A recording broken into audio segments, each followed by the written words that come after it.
So yan, so kamusta po mga ka-Streetwise? Ako po si Takero Miyamoto at welcome po sa aking munting channel.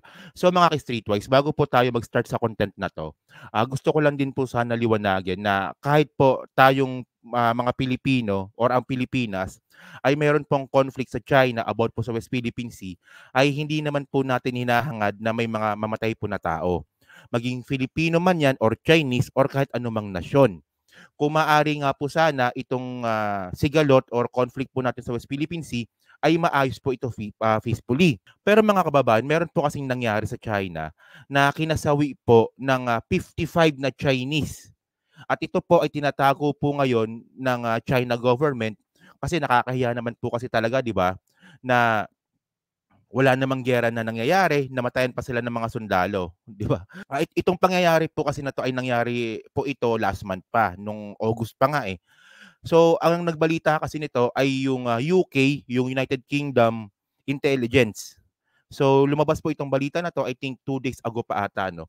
So, ngayon, para makuha po natin yung narrative, papakita ko po sa inyo yung report at saka may mga slides po dito tayo nakita from the report nga po sa nangyari po na yan. So, mga kababayan po kasi, no, base po dito sa NDTV World, ang sabi dito, Chinese nuclear submarine suffers catastrophic failure. What we know. Yan. So, continue lang natin. Chinese nuclear submarine disaster lead to the death of 55 sailors. They died from hypoxia after oxygen system malfunction. So, hypoxia, nawalan ng oxygen sa katawan. Yon, so hindi nakahinga. So, ito yung yung picture po ng submarine po na lumubog po. Submarine na lumubog. Yung submarine po na aksidente. Kasi yung submarine lumulubog talaga yan. Yung submarine nga po na aksidente. The alleged catastrophic failure of a Chinese nuclear-powered submarine caused the death of 55 sailors, the Times said. The news report was based on leaked British intelligence that said the incident took place in Yellow Sea on August 21. The submarine was identified as 093417, which was armed with torpedoes. China has denied, China has denied the loss of any submarine in the region. But the news report has been making waves across the world. The captain and 21 officers among the dead, the report further said. So syempre, as usual mga kababayan, gumana na naman po dito yung China Propaganda Council po ng bansa na po na yan, yung China nga na yan. So ito lang po hindi ko po talaga makuha, no? Doon po sa mga tao na mga Pilipino na pro-China, ganito bang klaseng gobyerno ang gusto ninyo na i-adapt po ng Pilipinas? Na kapag meron pong pangyayari po is tinatago. Kasi for example lang mga kababayan, no? Kunwari kung gagayahin natin yung sistema ng China, so kung meron palang namatay ng mga Pilipino or mga sundalo, na wag naman po sana, ang gusto pala ng mga pro-China na to, ng mga Pilipino, ay itago sa mga tao. Kasi ganyan po talaga ginagawa po ng China, no? Kasi meron silang China Propaganda Council na ito po ang nagiging shield sa mga kapalpakan po ng gobyerno. Continue lang natin, no? So bali dito, nangyari po pala yung aksidente po na yan sa China na yan, dito po sa Yellow Sea. So medyo nagulat lang po ako mga kababayan kasi yung Yellow Sea po is sa katabi lang mismo ng China. Bali ito yung Yellow Sea, no? Katabi po siya ng China mismo sa pagitan ng North Korea at saka South Korea. So ang lapit lang po nito sa atin. At saka yung pinaka-problema din kasi dito mga kababayan, yung submarine po na aksidente at na hanggang ngayon pa rin po ay nandun pa rin sa ilalim ng dagat, ito po ay nuclear armed. So posible po mag-leak. 'Di ba? Pero ito yung pinaka-interesting kasi dito mga kababayan, no. Base po sa mga nakuha po nating slides, pinaka-trabaho talaga or yung pinaka-mission ng submarine po na yan ay ito. The trap made by China was designed to ambush foreign vessels including the US, UK. So malamang kasama na rin po tayo dito. So gumawa po ng trap itong China government para po sa mga ka-conflict niyang bansa, pero eventually sila pa yung namatayan. So yan rest in peace po doon sa mga Chinese po na yan kasi ginagawa lang naman kasi nila yan kasi utos lang din po sa kanila yan ng gobyerno nila. wag po tayong maging hater ng Chinese people. Siguro yung government ng China, doon po tayo magalit. Pero sa Chinese people or kahit na Chinese na sundalo, siguro wag sa ngayon. So continue lang natin, no? Sabi pa dito, yung ito the submarine collided with the chain and anchor obstacle used by the Chinese army. So meron palang mga chain, meron kadena, yung malaking kadena, yung pang-angkla sa dagat. So bumuhol pala ito doon po sa submarine. So dahil nga po diyan, ito pa, continue lang natin, no. Ito yung mga kaganapan base po dito sa slide, no. A deadly Chinese submarine accident. The submarine collided with a chain and anchor obstacle used by the Chinese Navy to trap US and allied submarines. Okay, gets ko na. Okay, gets ko na. So, sorry. Kasi ngayon ko lang binasa tong report na to. Ngayon ko lang naintindihan. So, gumawa pala ng trap itong China Army. So, ang nangyari, dun po sa trap na yon, submarine mismo ng China yung na-trap. Ayun pala yung kwento dito.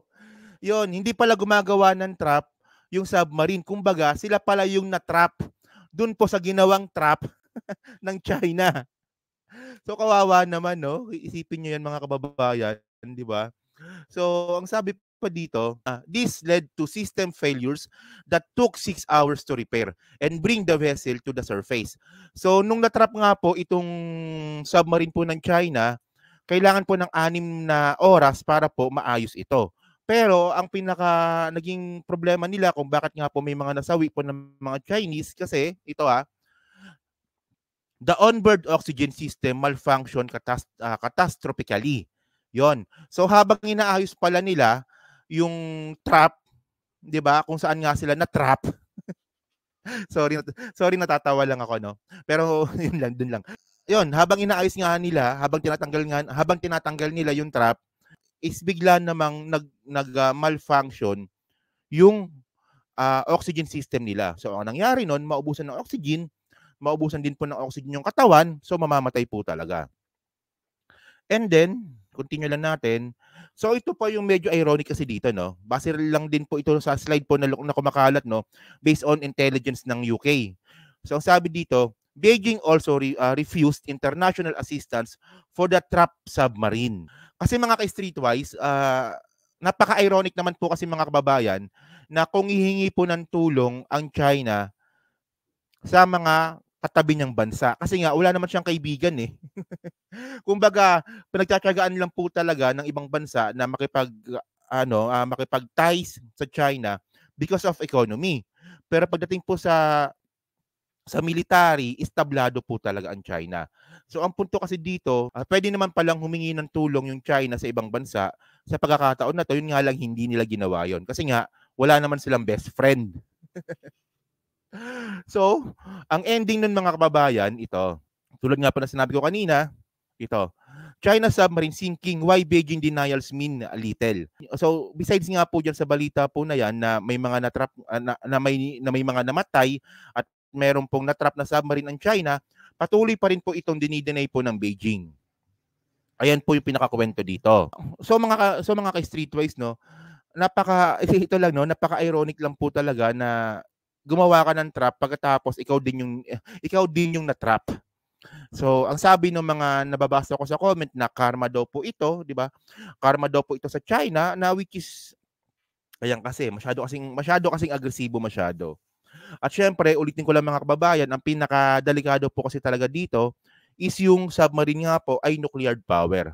So, 'di ba, alam naman po natin na merong issue po yung Japan about po sa nuclear waste. So ngayon, madadagdagan na naman po ulit ng problema yung banda sa lugar po na yan kasi meron na naman pong lumubog.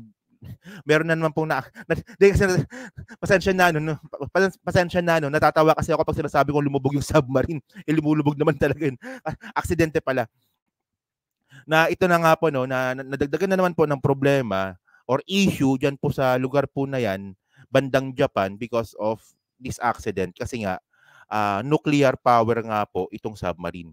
Kasi kung makita naman po natin mga kababayan, no, pakita ko lang ulit, no, kung saan banda nangyari. So nangyari po kasi yan banda sa Yellow Sea. Dito. Diyan, banda sa Yellow Sea. na medyo malapit din po sa Japan. At siyempre, medyo malapit din po talaga sa South Korea na diyan din po banda lang naman, di naman diyan mismo, no, na diyan din naman, na diyan din banda, nagtapon din po ng nuclear waste din po yung Japan. So medyo malayo naman sa Pilipinas, pero siyempre mga kababayan, di ba, ano pa rin to magiging concern pa rin po ito sa buong mundo.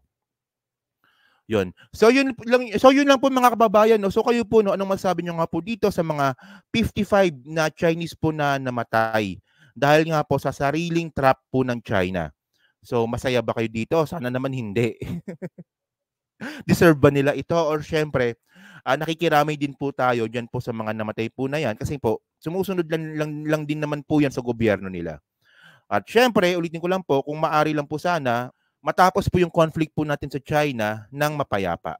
Ayun po talaga yon. So yun lang po mga kababayan, maraming salamat po sa inyong lahat.